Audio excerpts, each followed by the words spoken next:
Pred nama je Božić, blagdan koji svaki čovjek i svaka obitelj želi provesti i proslaviti u blagostanju i miru svoga doma, u radosti sa svojim bližnjima.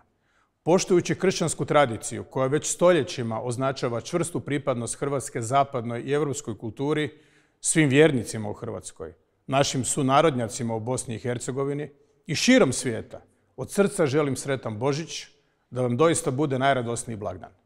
Slavljenje Božića daje nam priliku da pokažemo kako istinski ljubimo bližnjega svoga, ali isto tako da osvjedočimo svoju čovječnost i dobrotu. Hrvatski ljudi uvijek su bili spremni pomoći prijatelju, susjedu, pa i neznancu u potrebi. Uvjeren sam kako tu vrijednu osobinu kao zajednica, kao mali ali ponosan narod, nismo izgubili. Nismo izgubili ni danas, kada svijetom prevladavaju interesne i pohlepne vrijednosti koje su samo prikrivene lijepim željama i dobrim namjerama. Svijet u kojem živimo postoje nesiguran, a budućnost neizvjesna. Iako ni na koji način nismo doprinijeli tome, i mi imamo razloga za brigu i tiče nas se. I zato ko svoju najveću želju uoči Božića izdvajam baš mir i sigurnost hrvatskih obitelji i domova. Kao predsjedniku lijepe naše domovine, stalo mi je iznad svega da svi hrvatski ljudi mogu sigurno i bezbrižno živjeti i raditi, podizati svoje obitelji i ne strepiti što će biti sutra. Činio sam i činit ću sve što mogu da tako i bude. Jednaku odgovornost imaju svi u Hrvatskoj kojima su građani povjerili vođenje države i nadam se kako ih neće iznevjeriti.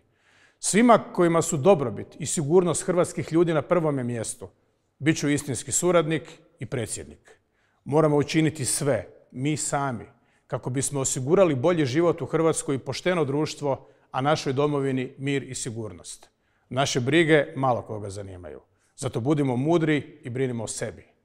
Iskreno se nadam da će mir postati stvarnosti za ljude i narode u Europi i u svijetu koji danas pate zbog ratova i nasilja. Siguran sam kako za njih nema ljepše, niti dobronamjernije želje uoči ovog Božića. Drage moje sugrađanke i sugrađani, Hrvatice i Hrvati u domovini i svijetu, posebno vi u Bosni i Hercegovini, u nadi da će i sve vaše želje biti ostvarene, svima vam želim mirne i radosne božićne blagdane.